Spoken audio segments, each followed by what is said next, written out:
Oh, caramba. Tengo anotado aquí. El 21 de mayo habíamos quedado en esto, que la carga. No sé si hemos hecho esto, estoy con duda, chicos. ¿Me pueden decir esto? Ese complemento que les he dado, ¿ya lo hemos hecho? Yujú, chicos. El complemento, ¿no, doctor? ¿No hemos hecho este cálculo de punto isoeléctrico? ¿Todo esto, chicos, no hemos hecho? Caramba. Sí, hola, no hemos hecho, chicos, entonces, bueno, a ver, voy a asumir que no hemos hecho, chicos. Voy a repetir si es que lo hemos hecho. Espérenme un cachito. Ya, entonces, a ver, vamos a volver un poco más atrás. Estamos en que los aminoácidos, a ver, los aminoácidos tienen propiedades iónicas. ¿Qué importancia tiene saber eso? Todos los aminoácidos, hemos dicho, ¿verdad? Que tienen un grupo, desde aquí voy a comenzar, que tiene un grupo alfa-carboxilo y un grupo alfa-amino. Cada uno de estos grupos, todos tienen esto. Y en lo que se diferencia uno de 8 es en la naturaleza del grupo R. Entonces, el grupo carboxilo más o menos tiene un pK, el alfa carboxilo tiene un valor de pK próximo a 2 y el grupo alfa amino tiene un pK próximo a 10. Es de esperar que a pH fisiológico, chicos, recuerdan que es el pH fisiológico, es un intervalo de pH que es, digamos, compatible con la vida. Entonces, entre 6, 5 y 8 es de esperar que este carboxilo, 6, 5 y 8 está por encima de 2.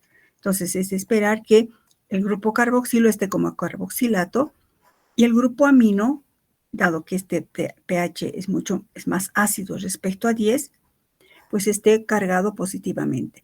Y entonces, cuando el grupo carboxilo está cargado negativamente, el grupo amino positivamente, estamos todavía un poco haciendo caso omiso a esto, ¿no? Pero cuando tenga carga neta 0, se denomina suiterión. Cuando un aminoácido tiene carga neta 0, se denomina suiterión. Ahora, ¿cómo y en qué grado se ionizan? Por ejemplo, vamos a pasar directo de esto, no, vamos a pasarnos directamente a cómo se ionizan los aminoácidos. Espérenme. Aquí. Ya les compartí estas diapositivas. Entonces, vamos a ver, ecuaciones y gráficos de titulación de aminoácidos. ¿Cómo y en qué grado se ionizan los aminoácidos? Pues los aminoácidos, el grado de ionización total va a depender del grupo R. Bueno, también depende de los grupos carboxilo y carbonilo, ¿no? Pero la ionización total va a depender de R. Cada grupo ionizable tiene su propio valor de pK. Ver la tabla, dice, ¿verdad? Veamos a ver un cachito. Aquí. Si nos fijamos la tabla, estas tablas, fíjense, cada aminoácido tiene su propio valor de pK. Por ejemplo, este aminoácido, la serina, vamos más atrás. Por ejemplo, la glicina tiene su valor de pK. Podemos ver que el grupo alfa-amino y alfa-carboxilo, que en este caso se entiende, ¿verdad, chicos? Que eso es común para todos. Y lo único que varían es en la estructura de R. Entonces, por ejemplo, los aminoácidos alifáticos tendrán un grupo alfa-amino y un grupo alfa-carboxilo. Y este alfa-carboxilo tendrá su propio valor de pK. Por ejemplo, para la glicina será 232. Y el pK del grupo amonio es 9,6 para la glicina. Y así para la leucina, por ejemplo, es 236 y 960. Se parece mucho porque, bueno, no hay posibilidad de, digamos, de pK en las estructuras en R. Pero, por ejemplo, ahí vámonos aquí, aminoácidos ácidos, como el ácido aspartico, por ejemplo, tiene su propio valor del grupo carboxilo, que es 209, y del grupo amino, alfa-amino, 982. Pero aquí hay otro grupo, un grupo carboxilo, en consecuencia habrá un valor de pK en R. Entonces, a eso se refiere de que cada grupo ionizable tendrá su propio valor de pK. Volvamos a aquí. Entonces, cada grupo ionizable tiene su propio valor de pK. Si analizamos la ionización, por ejemplo, veamos como un ejemplo simple todavía. Por ejemplo, si tuviéramos al aminoácido a un pH ácido, el grupo carboxilo va a estar como carboxilo y el grupo amino va a estar como amonio.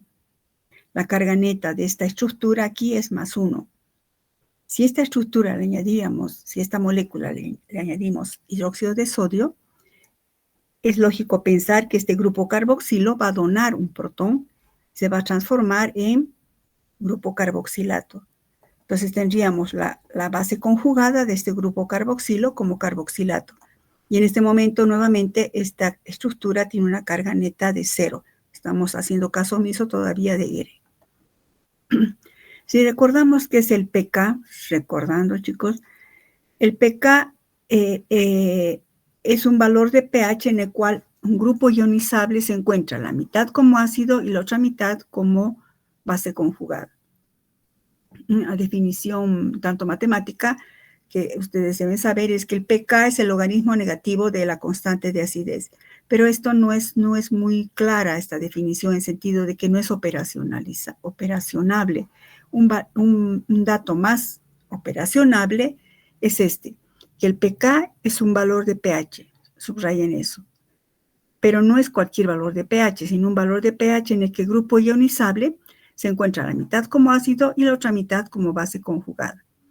¿Esto de dónde sale esta definición? Pues sale de la ecuación de Henderson y Hasselbalch. Esto ya hemos visto, estamos repasando. No hemos visto. Se demuestra acudiendo a la ecuación de Henderson y Hasselbalch. Por ejemplo, ustedes recuerdan que esta es la ecuación de Henderson y Hasselbalch. ¿De dónde sale que pK es un valor de pH? Pero un valor de pH en el cual la concentración del ácido, fíjense mi cursor, del ácido y la base conjugada son iguales. Cuando estos dos sean iguales, sea cual sea su valor, esto va a valer 1. 5 sobre 5, 8 sobre 8, 0, 8 sobre 0, 8 siempre va a ser 1. Y el logaritmo de 1 es 0. Entonces, esto se transforma en 0. De ahí surge que pH es igual a pK. Por eso viene esta definición, ¿no? Que el pK es un valor de pH en el cual la concentración del ácido y la base conjugada son iguales. A su vez, recordemos, ¿verdad?, que cuanto más bajo es el valor de pK, el ácido es más fuerte. Ahora, en función de los valores de pK y los grupos ionizables, los aminoácidos pueden quedar cargados positivamente, negativamente o no tener carga. ¿Cómo podemos analizar eso?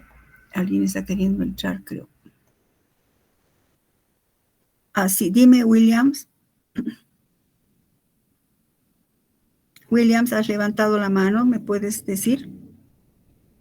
Williams, yuhu. Bueno, se había equivocado Williams. Bueno, entonces, a ver. Vamos a hacer la titulación. ¿Cómo podemos saber si decimos que un valor de pK es un valor de pH, pero no cualquier valor de pH, sino aquel en el cual la concentración del ácido y la base conjugada son iguales? ¿En qué momento puedo saber yo que ocurre eso? ¿En qué momento puedo yo saber, repito, que la concentración del ácido y la base conjugada van a ser iguales? El único procedimiento que me permitiría hacer eso es titulando. Titulando y midiendo el pH con cada añadido de la base que se añada. ¿Qué quiero decir con eso? Por ejemplo, veamos en ecuaciones. Titulación de la valina, un aminoácido muy simple. Vamos a titular con una base. Imaginemos que tenemos 100 moléculas de valina, solo para explicar, 100 moléculas de valina, que cuando están en solución, su carga neta, en este caso de la valina, va a ser 0. El carboxilo como el grupo carboxilo como carboxilato, el amino como amonio. Carga neta 0. Si quisiera yo titular así como este aminoácido con una base, solo podría titular al amonio, porque este ya estaría ionizado. Entonces, ¿qué se hace? Se añade un ácido. Y entonces el carboxilato se va a transformar en carboxilo. Ahora, ¿cuántos grupos ionizables tengo? Este y este, que pueden ser titulados con una base. Entonces, se añade, ahorita tendré qué cosa, 100 moléculas también, y la carga neta de esta molécula va a ser más 1. Está claro eso, ¿verdad? Porque es más 1 por este amonio. Luego, sí, por favor, si están levantando la mano, pueden hablar, chicos. No voy a interrumpir a cada rato. Doctora, este tema ya lo vimos. Eso quería decirle, William, pero me ha dicho que está mal su micrófono. Ay, gracias, que ya hemos visto. Qué bueno. Entonces, continuamos, pues, chicos. Por eso asumí que habíamos visto. Espérenme un cachito. Acá. Entonces, bueno, vámonos. Sí, con razón había puesto acá esto de acá. Ya habíamos visto el punto isoeléctrico también entonces, ¿verdad? Bueno, entonces hemos visto que es el punto isoeléctrico, ¿recuerdan? El punto isoeléctrico es un valor de pH en el que el aminoácido, el péptido o la proteína van a tener carga neta 0. Estaba dudando de esta mi anotación. Entonces, el punto isoeléctrico, repito, es un valor de pH en el que la proteína, el aminoácido o la proteína tendrán carga neta 0. Y se calcula, recuerdan, sacando la media de los valores de pK que están próximos a su iterión. Continuando con los aminoácidos, vamos a ver a los aminoácidos azufrados. Los aminoácidos azufrados, entre ellos tenemos a la cisteína y a la metionina. Pero la cisteína, nos vamos a detener un poco, la cisteína tiene una importancia especial. Resalta su grupo sulfidrilo. El grupo sulfidrilo es un grupo ácido que en medio alcalino va a ceder su protón y se transforma con carga negativa.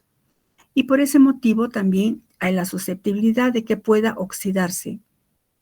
Cuando una cisteína se combina con otra cisteína, dos cisteínas, y cuando se oxida esta molécula, el grupo sulfidrilo, anoten ahí el sulfidrilo, aquí pongan, cede un átomo de hidrógeno. El grupo sulfidrilo cede un átomo de hidrógeno. Y esta otra molécula, este otro grupo sulfidrilo también cede un átomo de hidrógeno. Y entonces, ¿cómo quedará el sulfidrilo? Con un electrón no apareado, el azufre diré, y este otro azufre también quedará con un electrón no apareado. Y entonces formará un enlace covalente. La unión de dos cisteínas mediante esto denominado puente disulfuro da lugar a la cistina. El puente de disulfuro, juega un papel muy importante en la estructura de las proteínas, por eso estoy dándole énfasis a esto. Entonces, un puente de hidrógeno, ¿cómo se puede formar? Un puente de disulfuro se forma por la oxidación de dos moléculas de cisteína. Esto ahorita aparentemente no tiene relevancia, más adelante vamos a ver que es importante, porque juega un papel estructural un papel en la estructura de las proteínas. La cistina no forma parte de los 20 aminoácidos, ¿no? Porque resulta de un proceso de oxidación. A su vez, veamos también un poco deteniéndonos en los aminoácidos ácidos, como el ácido glutámico y el ácido aspartico, que tienen un grupo carboxilo extra en R. Los aminoácidos ácidos, como la lisina, arginina, histidina, se caracterizan porque tienen grupos amino extra en la estructura de R. Ustedes saben que por química orgánica que toda molécula que tiene en su estructura un grupo amino es potencialmente básico. Con esto acabamos las propiedades iónicas de los aminoácidos. Entonces, se debe resaltar dos puntos. Recordar, la carga neta de un aminoácido queda especificada por el pH. Hemos dicho, ¿verdad? Según el pH puede cargarse positivamente, puede tener carga negativa o carga cero. Si cambia el pH, cambia la carga. Esto tiene importancia crucial.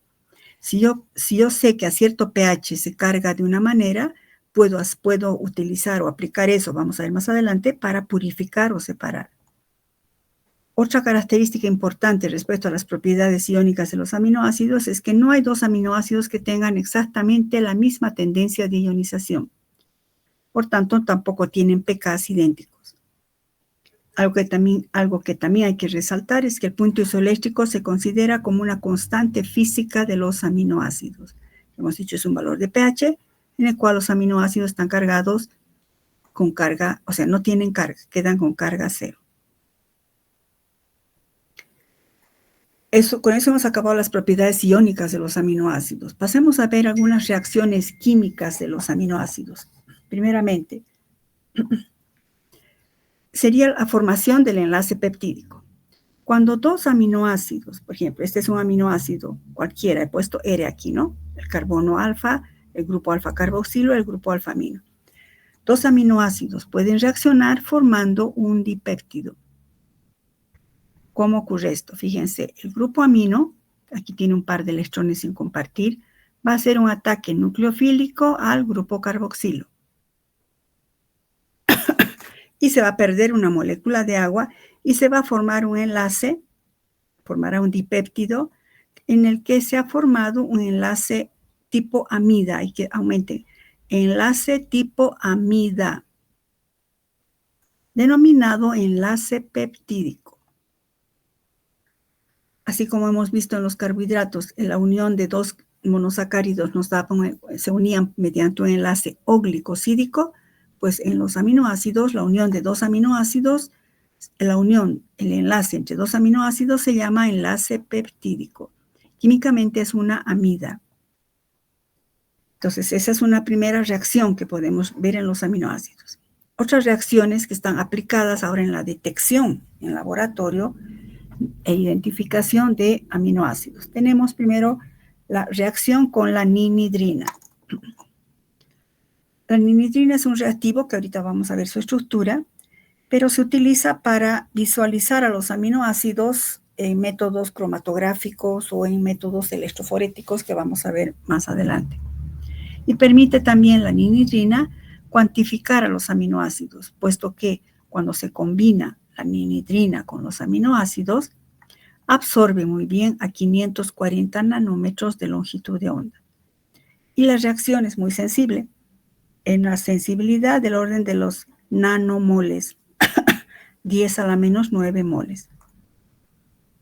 Se emplea para la valoración cuantitativa por colorimetría. No pretendo que aprendan esto, chicos, pero nada más les muestro. Esta es la estructura de la ninhidrina. Si se fijan, es una quinona, ¿no? Hidroxilada. Entonces, el aminoácido lo que hace es, primero se acidifica la solución. Este protón viene aquí. Este oxígeno se carga positivamente y entonces este grupo amino hace un ataque a este carbono. Y se forma este aducto, ¿no? Se une el aminoácido a la estructura de la ninhidrina, luego hay una descarboxilación y luego una hidratación. Entonces, este grupo amino, fíjense de quién es del aminoácido. Este grupo amino va a reaccionar con otra molécula de ninhidrina formando un aducto, se llama un condensado que tiene un color azul purpúreo, que absorbe muy bien a 540 nanómetros. Entonces, puede servir para cuantificar a los aminoácidos. Sirve para cuantificar y para reconocer, porque en una cromatografía, si se le añade ninhidrina, va a dar un color azul purpúreo en el sitio donde se encuentra un aminoácido. Otra reacción importante es la del ortoftaldehído. Es una técnica más moderna que se basa en la fluorescencia. No pretendo nuevamente que aprendan todo esto, bueno, pues son mecanismos de reacción. El ortoftaldehído reaccionará con el aminoácido en presencia de betamercaptoetanol. Se forma así un aducto, este sí es un aducto, un derivado isoindol del aminoácido. Si se fijan, toda esta estructura proviene del aminoácido. Y esta estructura tiene la característica de que florece a una cierta longitud de onda, produce fluorescencia. Esta técnica, por tanto, permite detectar aminoácidos con mucha mayor sensibilidad, en el orden de los picomoles. Es decir, ¿recuerdan? Un picomol, o un picogramo, o un picomol en este caso, es 10 a la menos 12 mol, altísima sensibilidad. Entonces, la reacción de la ninhidrina y del ortoftaldehído permiten la detección cualitativa y cuantitativa, porque permite cuantificar a los aminoácidos. Otra reacción, esta sí la vamos a citar más adelante, es la reacción de Edman. Esta reacción se utiliza para dilucidar la estructura primaria de las proteínas, para la determinación, subrayen, de la estructura primaria de las proteínas. No sé, que ahorita no me van a entender, cuando lleguemos a ese momento se va a entender mejor, pero permite a su vez la identidad del residuo N-terminal de un polipéptido. No pretendo que aprenda eso tampoco. La reacción de Edman hace que se forme la feniltimidantoína. Esto vamos a pasar. Con esto hemos acabado aminoácidos. Entonces, los aminoácidos, entre sus reacciones tenemos el enlace peptídico, que resulta de la reacción de dos aminoácidos, y algunas reacciones que permiten identificar y cuantificar, como son ninhidrina, la reacción del ortoftaldehído y la reacción de Edman. Pasamos a la segunda parte del capítulo, péptidos y polipéptidos. Hemos visto en el anterior acápite el enlace peptídico. En los péptidos, los aminoácidos sucesivos, o sea, ¿cómo se forman los péptidos? Los péptidos resultan de la combinación de dos aminoácidos, dos o más aminoácidos. En los péptidos, el grupo amino carboxilo, este grupo amino, perdón, hace un ataque nucleofílico a este grupo carboxilo y entonces forma un enlace peptídico, lo que hemos visto anteriormente. Y en consecuencia, en los péptidos, los aminoácidos sucesivos se unen mediante un enlace covalente, es decir, mediante enlaces peptídicos. El enlace peptídico hemos dicho que estructuralmente es una amida. Entonces, fíjense, este grupo amino hace un ataque nucleofílico a este carbono y forma este enlace peptídico. Luego, este reaccionará con otro aminoácido y formará otro enlace peptídico. Este puede reaccionar con otro aminoácido y así va creciendo la cadena de péptidos. En la estructura de un péptido, por ejemplo, reconocemos que cada posición se denomina residuo aminoácidico. ¿Qué quiero decir? Por favor, encierren en un círculo lo que yo estoy haciendo. Fíjense, esto. Esto es parte de este aminoácido, ¿verdad? Este es un residuo aminoácidico. A su vez, fíjense mi cursor, esta otra parte, esto es el otro aminoácido, otro residuo aminoácidico. Y si hubieran participado otro aminoácido, pues este es el otro residuo aminoácidico. Entonces, cada posición de un aminoácido en el péptido se denomina residuo aminoácidico. Ahora, si el péptido tiene de 2 a 10 residuos, se denomina oligopéptido, igual que en los carbohidratos, ¿recuerdan? Y si tiene más de 10 residuos, a eso me estoy refiriendo. Residuo se llama a la estructura de parte del aminoácido que se ha unido con otro, ¿no? Si tiene entonces entre 2 a 10 se llama oligopéptido. Más de 10 aminoácidos se llama polipéptido. ¿Cómo escribimos a los péptidos? ¿Cuál es su terminología y abreviatura? Su representación puede ser, ¿verdad?, un tanto engorrosa porque se refiere a la unión de varios aminoácidos. Entonces hay ciertas características que se debe respetar. Se usan abreviaturas. Cada residuo de aminoácidos se nombra como un sustituyente acílico. Los grupos acilos se denominan cambiando el nombre del aminoácido, no cambiando, pero añadiendo el sufijo il o hilo. Por ejemplo, si esto hubiera sido la valina, esta es la parte de la valina. Si esto hubiera sido, por ejemplo, el ácido glutámico, esta sería la parte del ácido glutámico. Entonces, este residuo, si fuera la valina, se llamará valil. Si este será el ácido glutámico, será glutamil, y así. El enlace peptídico siempre se representa con un guión. Pero hay ciertas características dentro de esto, por eso le he puesto 2A. Si la secuencia de residuos es conocida, se nombra a partir del extremo N-terminal, aquí.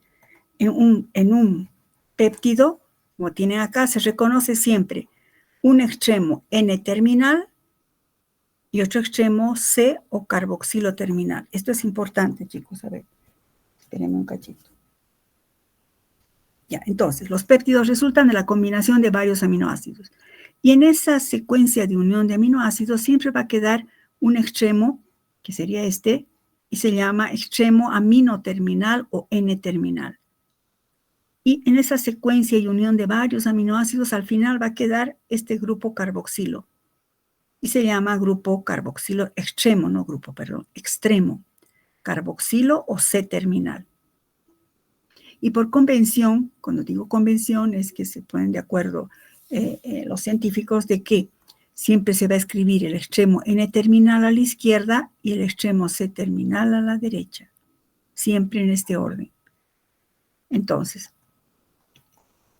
el enlace peptídico se representa con un guión, hemos dicho. Si la secuencia de residuos es conocida, se nombra a partir del extremo N-terminal, designando cada sustituyente como un sustituyente asilo. Y se puede usar abreviaturas de los nombres. Por ejemplo, no, todavía no. Esto es si se conoce la secuencia, se utiliza o se representa con un guión. Pero si se desconoce la secuencia de una parte del péptido, se utiliza un paréntesis y los guiones se sustituyen con una coma. ¿Qué quiere decir eso? Por ejemplo, ejemplo del caso A. Si tuviéramos este péptido, cuando tenemos 1, 2, 3, 4, 5, 6, 7, 8. Este es un octapéptido. En el extremo N-terminal está la arginina y en el extremo C o carboxilo terminal está la lisina. Así como está, por ejemplo, lo estamos citando como arginil, alanil, glisil, glutamil, metionil con los sufijos, ¿no? Il. Se puede usar también abreviaturas. Recuerden que cuando vimos la tabla, los nombres abreviados de cada aminoácido, por lo general, son las 3 primeras letras de la palabra, con ciertas excepciones, como del triptófano, por ejemplo, o de la isoleucina. Arginina se representa como arg, alanina como ala, glicina gli, el ácido glutámico es glu, la metionina es met, el ácido aspartico es asp, fenilalanina fen, lisina lis. Y si conocemos las secuencias, se usa guiones. Arg, guión ala, guión gli, etcétera, etcétera. Si yo les muestro este péptido y les digo que me interpreten que es este péptido, me dirán que es 1, 2, 3, 4, 5, 6, 7, 8. Es un octapéptido. El extremo N-terminal es arginina y el extremo carboxilo o C-terminal es la lisina. Se conoce la secuencia. ¿Por qué? Porque estamos usando guiones. En el caso B, si no se conoce la secuencia o de una parte del péptido, por ejemplo, usamos el mismo ejemplo, arginina, alanina. Ahora, entre la glicina, glutámico y metionina no sabemos cuál está primero, no se desconoce la secuencia. Entonces, ¿cómo interpretamos esto? Es un octapéptido en la que la secuencia entre el ácido glutámico, glicina y metionina no está determinada. Y por eso se abre un paréntesis y en lugar de guiones se pone comas. Entonces es importante saber eso. Si se conoce la secuencia, se usan guiones. Si se desconoce toda o parte de la secuencia, si es una parte, se pone paréntesis y, repito, se sustituye los guiones por comas. Estamos hablando, si se conoce la secuencia, si no se conoce, si se conoce, ¿por qué es tan importante la secuencia? Trascendencia de la secuencia de aminoácidos. En todo polipéptido existen 3 elementos estructurales, chicos. La identidad del aminoácido que forma parte del polipéptido, la cantidad relativa de sus aminoácidos y la secuencia de unión de los residuos, es decir, qué aminoácidos forman parte del péptido, en qué cantidad están y cuál es su secuencia. De estos 3, el más importante, la característica más importante es la secuencia de los residuos. ¿Por qué es importante la secuencia? Porque de la secuencia depende la forma tridimensional que va a adquirir una molécula, un péptido en este caso. De la secuencia depende su forma tridimensional. Y esa forma tridimensional determina su función biológica. Cambia la estructura tridimensional, cambia o se pierde la función biológica. Entonces, en el caso de los polipéptidos, que también es válido para proteínas, la secuencia de aminoácidos condiciona la estructura tridimensional en el espacio, ¿no? Esa estructura tridimensional condiciona la función biológica del péptido. Y esa función, cualquier variación en la función biológica está relacionada, cualquier variación en la secuencia estará relacionada con la función biológica. En consecuencia, esta secuencia de aminoácidos está condicionada genéticamente. O sea, nuestros péptidos, las proteínas que tenemos en nuestras células no son al azar. Esa secuencia está condicionada genéticamente, lo que significa, por lógica, que la función biológica estará condicionada genéticamente. Bueno, eso en cuanto a las propiedades de los péptidos. Veamos también esto que nos ayuda, es importante para conocer las estructuras y características para purificación de péptidos. Propiedades iónicas de los polipéptidos. Los polipéptidos tienen también propiedades iónicas y que en última instancia, aquí sí depende sobre todo de sus grupos R, ya sea que sean ácidos básicos, hidroxilados, etc. Por ejemplo, ¿por qué digo solo de los grupos R? Si nos fijamos acá en una estructura, a ver, espérenme un cachito. ¿Dónde está el péptido? Aquí. Decimos que el carácter iónico o la carga que van a tener un péptido va a depender en esencia de los grupos R. Fíjense en esta estructura. Perdón. Si tengo que este aminoácido se ha combinado con este otro aminoácido y se han formado un dipéptido, más otro aminoácido formaron un tripéptido, lo que aparece así son los enlaces peptídicos. Al formarse el enlace peptídico, chicos, el grupo amino de este aminoácido queda, como quien dice, ocupado o enlazado con el grupo carboxilo de este aminoácido. Y luego el carboxilo de este con el aminoácido del otro. Entonces, los grupos carboxilo y amino quedan ocupados, diríamos, o implicados en la formación de enlaces peptídicos. Y entonces, ¿cuáles son los grupos que van a conferirle propiedades iónicas? Pues los grupos que estén en R. Y también, sí, el grupo amino terminal y el grupo carboxilo terminal. Por eso aquí decimos esto.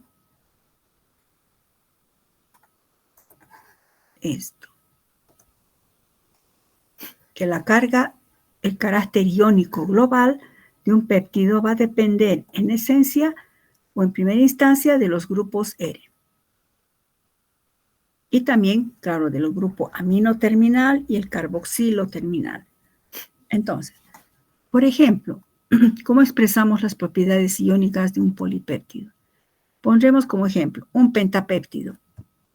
Por ejemplo, ¿qué sería esto? Ácido glutámico, fenilalanina, lisina, histidina y valina. Extremo N-terminal, ácido glutámico. Extremo carboxilo terminal, valina. Y vamos a hacer considerando cómo se va a cargar este péptido a diferentes valores de pH. ¿Cómo?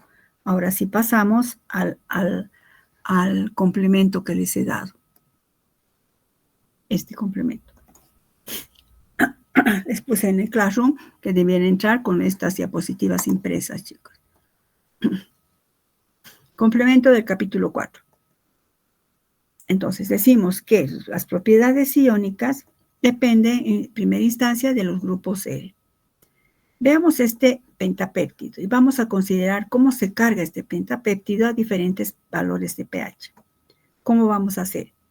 Les estoy poniendo paso a paso. Por ejemplo, primero tenemos que escribir la estructura del pentapéptido, ¿no? Y les pongo acá. Sería ácido glutámico, fenilalanina, lisina, histidina, valina. Nunca les voy a pedir, chicos, que aprendan de memoria a escribir esto. Nunca. Pero sí, si les muestro esto, me van a decir, este es un aminoácido básico. No quiero que me digan que es la lisina exactamente. Este es un aminoácido aromático, este es un aminoácido básico, este es un aminoácido alifático, eso sí tienen que saber. Bueno, pero por si acaso, aclaración. Estamos viendo, escribir primero la estructura del pentapéptido.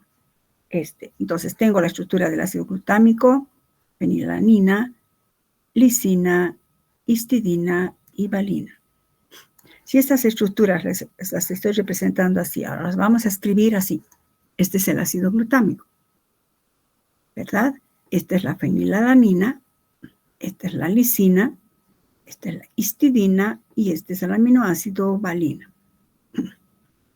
¿Cómo se va a formar el pentapéptido? Hemos dicho que siempre resulta de la combinación o del ataque nucleofílico de este amino que ataca a este grupo carboxilo. ¿Y se forma qué cosa? El enlace peptídico. Ahora, aquí hay un grupo carboxilo de este aminoácido que va a reaccionar con el amino del siguiente aminoácido. Entonces, el amino hace un ataque nucleofílico y va a formar el segundo enlace peptídico. Otra vez tenemos el carboxilo de este aminoácido que va a reaccionar con el amino del siguiente aminoácido y formará el otro enlace peptídico. Y lo mismo acá. Este grupo amino ataque nucleofílico y formará otro enlace peptídico. Tenemos así un pentapéptido. Fíjense mi cursor, por favor, atiendan esto. ¿Qué cosa es lo que estoy encerrando? Es el residuo aminoácidico del ácido glutámico. Ahora, estoy encerrando en un círculo el residuo aminoácidico de la fenilalanina. Entonces, de esa manera, si yo les muestro así, me dirán, este es un aminoácido, este es otro aminoácido, 2, este es otro 3, este es otro 4 y este es otro 5. Es un pentapéptido. Listo. Queremos saber cómo se cargará este pentapéptido gracias a sus propiedades iónicas según diferentes pH. Entonces, ya hemos escrito la estructura del pentapéptido. Ahora, hay que ubicar los grupos ionizables y sus valores de pK. Veamos primero con este ácido glutámico. ¿El grupo amino es un grupo ionizable? Pues sí, porque puede captar un protón. ¿El grupo carboxilo es un grupo ionizable? Sí, porque puede donar un protón. El grupo fenilo no es ionizable. Nos pasamos al grupo amino, epsilón de la lisina, y también puede captar un protón, es ionizable. Este grupo también es ionizable porque puede captar un protón. La valina no.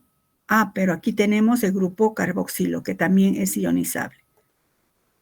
Caramba, no se da, pero es el grupo carboxilo. Y averiguamos en la tabla los valores de pK. Por ejemplo, ácido glutámico. ¿Cuál es el valor de pK del grupo alfa-amino? Voy a parar aquí un cachito. Nos venimos acá. La tabla. Ácido glutámico. Aquí está. Ácido glutámico. Ácido glutámico. Grupo pK del grupo alfa-carboxilo. Amino era, ¿no? pK del grupo alfa-amino es 9.67. pK del grupo alfa-carboxilo, 219, no nos interesa, pero ahorita queremos saber cuál es el pK del grupo alfa-amino, 9.67. Y así de todos ellos viendo en la tabla, vamos a ir viendo sus valores de pK. Entonces, pK del grupo alfa-amino, fíjense, 9.67. Nos fijamos, ¿cuál es el valor del pK del grupo del carboxilo de R? En la tabla nos dice que es 4.25. Nos vamos, lisina. En la tabla nos fijamos cuál es el pK del grupo alfa-amino, del grupo amino de R, y nos fijamos que es 10.57. Ustedes pueden chequear ahorita. Y nos vamos a la histidina. El pK del grupo R es 6.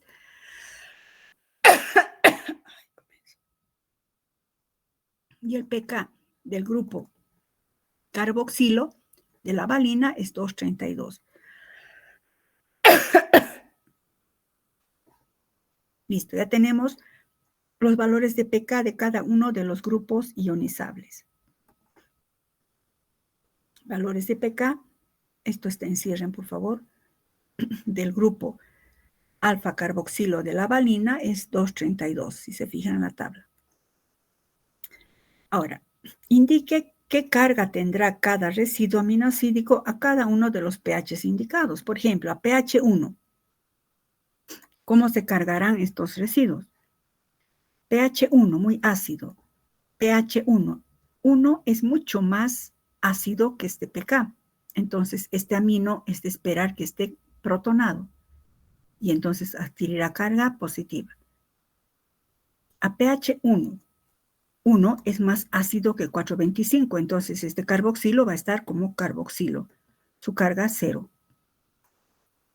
1 es más ácido que 10, entonces es esperar que este grupo amino esté protonado, porque el medio circundante es muy ácido, y su carga será positiva. Lo mismo, a pH 1 es de esperar que este nitrógeno se cargue positivamente, y entonces captará un protón y se carga positivamente. Este nitrógeno es el básico, ¿verdad? Este es el pirrol de esta estructura. Y aquí esperamos que 1 es más ácido, y entonces este grupo carboxilo va a estar con carga neta 0. ¿Qué quiere decir esto? Que a pH 1 tan ácido, los diferentes residuos de este péptido van a estar cargados de esta manera. Entonces, si sumamos, tendríamos más 1, 0, más 1, más 1. ¿Cuál será la carga neta de este péptido a un pH de 1? Será de más 3. Fíjense entonces, que conociendo los valores de pK y según el pH al que lo coloquemos, podemos predecir la carga que va a tener un péptido. Y eso es súper importante en procesos de purificación, que vamos a ver más adelante, en procesos de cromatografías y de electroforesis. Entonces, este aminoácido queda con carga positiva más 3 a pH 1. Pero si yo le cambio el pH, ahora le cambio a pH 11, me voy al otro extremo. Otra vez lo mismo, ya tenemos ubicados los grupos ionizables, ¿no? A pH 11, el pK de este grupo, de este grupo amino del ácido glutámico es 9,67. 11 es más alcalino que 9,67, entonces no podríamos esperar que esto esté protonado. Entonces su carga será 0. 11 es más alcalino que 4,25. Entonces este grupo carboxilo va a quedarse con su carga negativa. Porque esto es más alcalino, este carboxilo cederá su protón y se cargará negativamente. A pH 11, 11 es más alcalino que 10,53, entonces este protón se va y esto queda con carga 0. 11 es más alcalino que 6, entonces este protón se va y esto queda con carga 0. 11 es más alcalino que 2 y entonces este carboxilo se queda como carboxilo. Y ahora sumamos. 0, menos 1, 0, 0, menos 1. Este está con menos 1, ¿no? Su carga neta será menos 2. Fíjense que si conocemos los valores de pK, podemos predecir a diferentes pHs qué carga van a tener este aminoácido. Esta carga va a tener este péptido, una carga de menos 2 a pH 11. A pH 1 tiene carga más 3. ¿Qué pasa si le ponemos a pH 7? El pK de este amino es 9,67. 7 es más ácido que 9, entonces es esperar que esto esté protonado y su carga va a estar positiva. 7 es más alcalino que 4,25. Como esto es más alcalino, es obvio que no va a estar como ácido, sino se quedará como carboxilato. Está claro eso, ¿verdad, chicos? Si esto es más alcalino, este va a ceder su protón y quedará como carboxilato. 7 es menor que 10, es decir, que el circundante es más ácido. Pues este amino tendrá que captar un protón y entonces se carga positivamente. 7 es un poco más alcalino que esto, entonces no es de esperar que esto esté protonado. Fuera el protón, carga 0. 7 es más alcalino que esto, entonces es esperar que este carboxilo se quede como carboxilo. Y entonces, ¿cuál será la carga neta de este? Más 1, menos 1, más 1, menos 1. Carga neta 0. Fíjense que el mismo pentapéptido a pH 7 está cargado como 0. A pH 1 con carga más 3. A pH 11 con carga, hemos visto, menos 2. Entonces, gracias a las propiedades iónicas y a las ecuaciones que hagamos, podemos predecir o cargar a un péptido como nosotros queramos. ¿Y de qué va a depender? Del pH al cual le pongamos. Más adelante vamos a ver que esto tiene aplicaciones, repito, en la cromatografía de intercambio iónico y en la electroforesis que vamos a ver. ¿Está claro esto, chicos? Doctora, tengo una pregunta. En esto de los enlaces peptídicos, tenemos que ver los grupos que están sueltos, o sea, al extremo, que no están unidos en el enlace. Esos son los que dominarían en cuanto a sus, para tomarlos en cuenta y hacer esta suma que hizo. No es que dominarían, pero sí hay que tomarlos en cuenta. Aquí está el grupo alfa-amino, ¿verdad? Y el amino terminal, y aquí está el carboxilo terminal. Los otros grupos, fíjense, no se toman en cuenta porque están formando enlaces peptídicos. Entonces, este sí, del extremo, y este otro sí. Y luego los otros que van a condicionar son los de la estructura de R. ¿Está claro? Sí, sí, doctora, gracias. Ya. Entonces, fíjense que si yo les pongo esta estructura, ustedes, si les doy un valor de pH y les doy valores de pK, podrían ustedes dilucidar cómo se cargará un péptido, un dipéptido, un pentapéptido, ay, perdón, etcétera. Qué frío. Bueno, espero que esté claro, chicos. En todo caso, tienen las diapositivas y pueden ir chequeando. Cualquier duda que tenga, siempre me pueden preguntar. Entonces, hemos visto eso en cuanto a las propiedades iónicas de los péptidos. ¿Estamos? Acá. Esto es lo que ya hemos visto, ¿verdad? Todo esto ya hemos visto. Ubique, indique la carga que tiene, sume las cargas, lo que hemos hecho. ¿Por qué es tan importante determinar la carga neta de un aminoácido o un péptido? Tanto trabajito que hay que hacer para saber si se carga positivamente o negativamente. Y sabemos que depende del pH al cual se encuentren, ¿verdad? Pues, ¿por qué es tan importante determinar la carga neta de un aminoácido? Porque esta índole se llama índole poliiónica, esa propiedad que tiene de cargarse positiva, negativa o cero, permite aplicar técnicas de cromatografía por intercambio iónico y técnicas de electroforesis aplicadas al análisis de laboratorio de estas biomoléculas. ¿Para qué? Para su separación y su purificación. En otras palabras, si conocemos la carga de un péptido a un pH determinado, con eso podemos hacer una estrategia para purificarlo. ¿Y qué vamos a usar? ¿Qué metodologías? Pues técnicas de cromatografía de intercambio iónico y de electroforesis. No podríamos entender cómo funciona la cromatografía de intercambio iónico ni la electroforesis si no hubiéramos visto previamente esto, que los aminoácidos y los péptidos se cargan positiva y negativamente según el pH al cual se encuentren. Y entonces pasamos a otro que está en la introducción, a métodos de laboratorio para el estudio de péptidos y proteínas. Entre los métodos más usados en laboratorio para el estudio de péptidos y proteínas tenemos la cromatografía y la electroforesis. Estos métodos se basan precisamente en esto, en el carácter iónico de las sustancias, lo que hemos estudiado.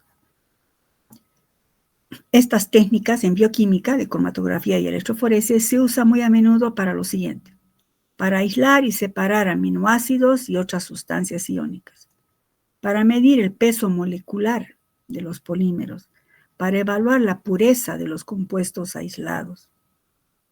Entonces tiene una gran aplicación.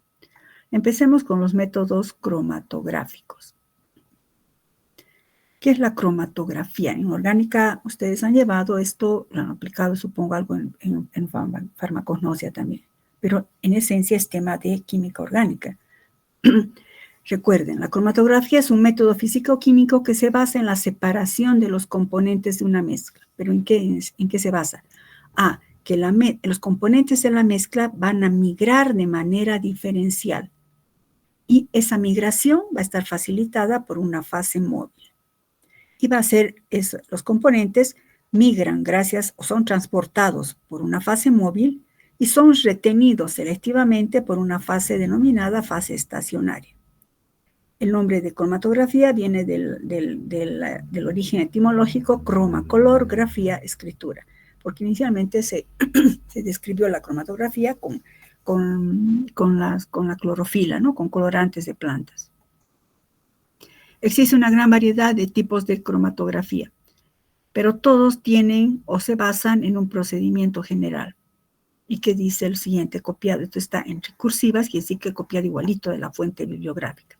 Permítame leer. Las sustancias de la muestra, que queremos separar, ¿no? Disueltas. Van a estar disueltas en una fase móvil. Se hace pasar a través de un medio estacionario que al tener distintos grados de interacción con los componentes individuales, este medio estacionario obstaculiza el flujo en diferente medida. El resultado es que las sustancias van a migrar a diferentes velocidades y eso se va a traducir en separación.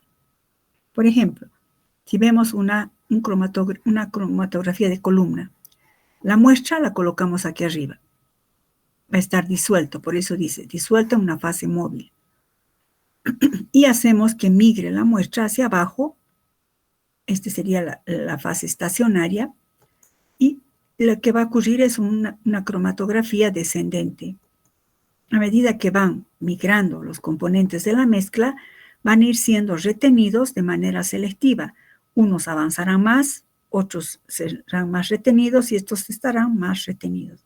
Los que más avanzan son estos, ¿verdad? Y a eso se refiere que el resultado es una migración diferencial de los componentes. Esa sería una representación de una cromatografía, por ejemplo, de columna. Una cromatografía de papel o cromatografía de placa sería más o menos lo mismo. Esta sería una cromatografía ascendente. La muestra disuelta o sembrada en este punto, gracias a un solvente, van a ir subiendo y se van a ir separando diferencialmente, dando lugar a diferentes manchas, ¿no? Que se puede detectar con diferentes reactivos. Existen diferentes tipos de cromatografía, como ustedes conocen bien, pero desde el punto de vista de la interacción entre la fase móvil y la fase estacionaria, las cromatografías pueden ser de los siguientes tipos. Cromatografía de solubilidad o partición, que es la típica cromatografía en papel. Cromatografía de adsorción, que es la cromatografía líquido-sólido, que es la cromatografía en placa fina y también la cromatografía en columna. Y la cromatografía de intercambio iónico, que es netamente cromatografía en columna. Todo esto ustedes ya han visto en química orgánica, chicos, estamos recordando. Repito, entonces, hay la cromatografía en papel, que es una cromatografía de partición, cromatografía de adsorción, es la de placa fina, y la de intercambio iónico, y puede ser también columna. Y la de intercambio iónico, que es la que ahora vamos a ver, porque estamos viendo las propiedades iónicas, es siempre una cromatografía en columna. ¿Qué es esta cromatografía de intercambio iónico? Todo esto ustedes ya han visto en química orgánica, han debido aplicar en otra asignatura. Lo que nosotros ahora vamos a ver son las cromatografías de intercambio iónico. Porque estamos viendo, repito, las propiedades iónicas de aminoácidos y péptidos. Cromatografía de intercambio iónico. De modo general, en la cromatografía en columnas se hace fluir la mezcla a través de una columna de adsorbente. Los compuestos van a ir saliendo de la columna y pueden ser recogidos en fracciones separadas. Se aplica esta cromatografía de intercambio iónico, siempre se aplica a mezclas de solutos que existen como iones, es decir, que estén como carga positiva o con carga negativa. ¿Cuáles son los componentes de una cromatografía de intercambio iónico? Les debe ser familiar esto ya. En toda cromatografía hay esto. También el disolvente de ligación, que es un buffer o amortiguador, que se va a ir cambiando continuamente a medida que se procede con la cromatografía. Disolvente de ligación, que es un buffer. Y la fase estacionaria. La fase estacionaria es una sustancia sólida que va a participar en el intercambio, ¿no? De modo directo. Estas sustancias, la fase estacionaria, se denominan intercambiadores iónicos. Es decir, que en la cromatografía de intercambio iónico, la fase estacionaria se denominan las fases estacionarias que se utilicen, se denominan intercambiadores iónicos. Y en esencia son resinas que tienen la forma de esferas pequeñísimas con una granulometría determinada. El diámetro de las esferas es pequeñísimo, 10 micrómetros. Y cuanto más pequeñito es, da excelente resolución. Entonces, las fases estacionarias, que son intercambiadores iónicos, a su vez pueden ser un intercambiador catiónico o puede ser un intercambiador aniónico. Veamos el intercambiador catiónico. Ustedes saben que catiónico es que tiene carga positiva, aniónico carga negativa. Estamos hablando de intercambio iónico. Entonces, las cromatografías de intercambio iónico, dependiendo de la fase estacionaria, puede ser de tipo catiónico, o sea, un intercambiador catiónico o un intercambiador aniónico. Empecemos con la cromatografía de intercambio catiónico. Se utilizan diferentes resinas, pero una de mucho uso, una resina de mucho uso, que es un intercambiador catiónico, es una resina que tiene grupos sulfónicos, de ácido sulfónico. Generalmente se usan como sal, ¿no? Sulfonato de sodio. Entonces, el sulfonato del ácido sulfónico, ¿no? El sulfonato con carga negativa, no es sulfato, cuidado, es sulfonato. El sulfonato con carga negativa está unido con una sal de sodio. Ese sería el intercambiador, la fase estacionaria. La fase móvil, el disolvente de ligación siempre es un buffer que se va cambiando varias veces a medida que sucede el proceso. Por ejemplo, cromatografía de intercambio catiónico. Tenemos una muestra, digamos una mezcla de péptidos o aminoácidos y lo disolvemos en un disolvente de ligación, lo colocamos aquí arriba. Esta es la fase estacionaria, que es una resina de intercambio catiónico. Y la ligación va a seguir en esta dirección. Si ampliamos una de estas esferitas, una porcioncita de esta estructura, de esta fase estacionaria, vamos a ver que, hemos dicho, ¿verdad?, que el intercambiador es el sulfonato de sodio. Entonces, en esta esferita aquí se va a notar grupos sulfonato de sodio, sulfonato de sodio, sulfonato de sodio. ¿Qué tiene? Lo que aquí importa es esta carga negativa. Entonces, esta carga negativa del sulfonato lo que va a hacer es atraer a los aminoácidos o péptidos que tengan carga positiva. Es como si diría, fuera sodio, voy a entrar ahora yo con carga positiva. ¿Quiénes son los que están comandando aquí? El grupo sulfonato. Entonces, los iones cargados positivamente, por eso he puesto intercambio, el sodio, el aminoácido o péptido con carga positiva le dice fuera sodio y se queda unido al sulfonato. Y entonces, todos los que tengan carga positiva van a ser retenidos con el sulfonato. Y entonces por eso se llama de intercambio catiónico.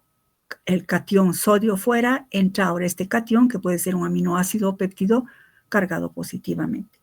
Y entonces van a ir migrando diferencialmente, ¿no? Cuanto mayor carga positiva tiene, más tienen a quedar retenidos. Y luego van saliendo. ¿Qué pasa? Vamos cambiando el buffer. A medida que cambiamos el buffer, la carga de los componentes va a ir cambiando. Y de esa manera vamos arrastrando todos los componentes y se va separando, sacando alícuotas a medida que va avanzando la cromatografía. Más carga positiva neta quedan detenidos, menor carga positiva neta irán avanzando más. Si luego cambiamos el pH del buffer, del disolvente, estos que estaban retenidos van a ir saliendo porque cambiará su carga. De ahí que es importante saber a qué pH es lo que estamos separando, a qué pH se carga positivamente y a qué pH negativamente.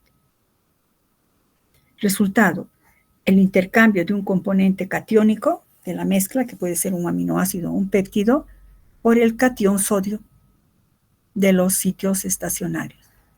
Y entonces, cambiando el pH, va a ir cayendo, porque no queremos que esto se quede acá retenido. Si le cambiamos el buffer, si estos estaban con carga positiva, yo cambio el pH del buffer, ahora ya no van a tener carga positiva y empiezan a caer. De esa manera se van separando los componentes de una muestra.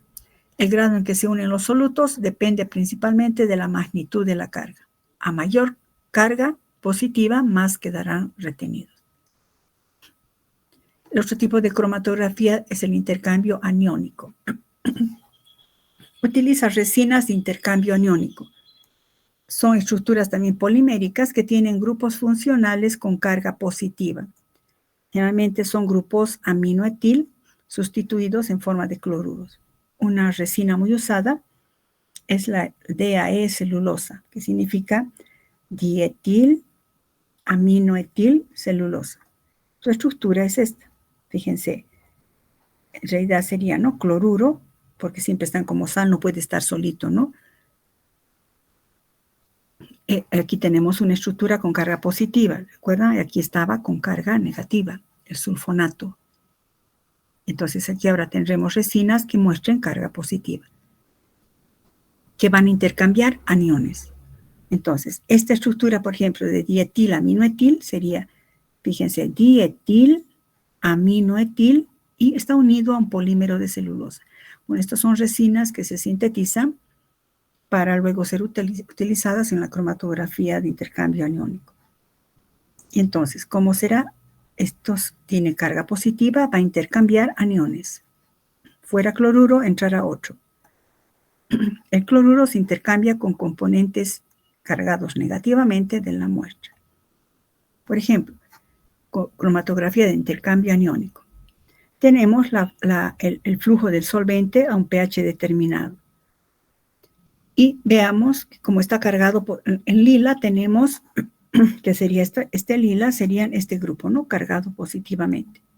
Y entonces, a medida que van cayendo los componentes de la mezcla, las moléculas cargadas positivamente, fíjense, van a ser repelidas. Fíjense, salen. En cambio, las cargadas negativamente van a ser retenidas. Va a haber un intercambio entre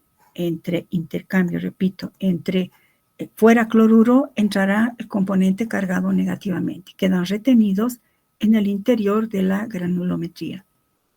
Entonces, las partículas cargadas negativamente se unen a la matriz. Las positivas, las cargas positivas no van saliendo, ¿verdad? Las partículas cargadas positivamente son rechazadas y van fluyendo. Entonces, la elusión de las partículas cargadas, ¿qué ha ocurrido hasta aquí? Todo lo que es positivo va a salir. Pero no queremos que las negativas tampoco queden retenidas porque estamos haciendo una separación o purificación. La elusión, es decir, el hecho de que salgan estas cargas negativas, se consigue cambiando el pH del solvente. Hemos dicho, ¿verdad?, que el hecho de que estas partículas estén cargadas negativas es porque está a un pH determinado. Si le cambiamos el pH, estas negativas pueden cargarse como 0 y entonces fluyen. O podemos cambiarles con carga positiva. Por eso dice, la elusión de las partículas cargadas negativamente se consigue cambiando el pH del solvente, hasta igualarlo a su punto isoeléctrico o hasta invertir su carga. Si estaba negativamente, puede invertirlo a positivo o igualar a su punto isoeléctrico. ¿Recuerdan qué es el punto isoeléctrico? El valor de pH en el cual este aminoácido péptido va a tener carga 0. Si tiene carga 0, no es retenido por nada y caerá. Todo depende de ir jugando con buffers de diferentes pHs. Bueno, eso en cuanto a la electroforesis. El fundamento es importante, no es tan simple como yo podría estar narrando. El hecho de conseguir estas resinas es relativamente caro, pero sí se utiliza mucho para purificar y separar mezclas de aminoácidos, péptidos e incluso proteínas. Entonces, las cromatografías de intercambio aniónico y catiónico tienen esos fundamentos. Luego tenemos la electroforesis. Vamos a quedar acá, chicos. Para entender bien la electroforesis, tiene que estar bien clara la cromatografías de intercambio iónico y catiónico. Por favor, repasen para la siguiente clase. Vamos a quedar en electroforesis. Esto del año pasado. Más o menos en la misma fecha habíamos estado. Ya, entonces, para la siguiente clase, por favor, repasen todo esto que hemos hablado. Cualquier duda me pregunta para poder comprender estos otros métodos. Bueno, ¿alguna pregunta, chicos, hasta acá? Bueno, repasen, por favor, esto que hemos visto y repasen esto que acabamos de ver, estos fundamentos. Si algo no está entendido, me preguntan en la siguiente clase. Para entender esto, necesito que esté entendido todo esto previamente. Por eso vamos a parar. Bueno, si no hay preguntas, chicos, siempre la siguiente clase y la esperanza de que haya preguntas. Vamos a quedar acá, chicos.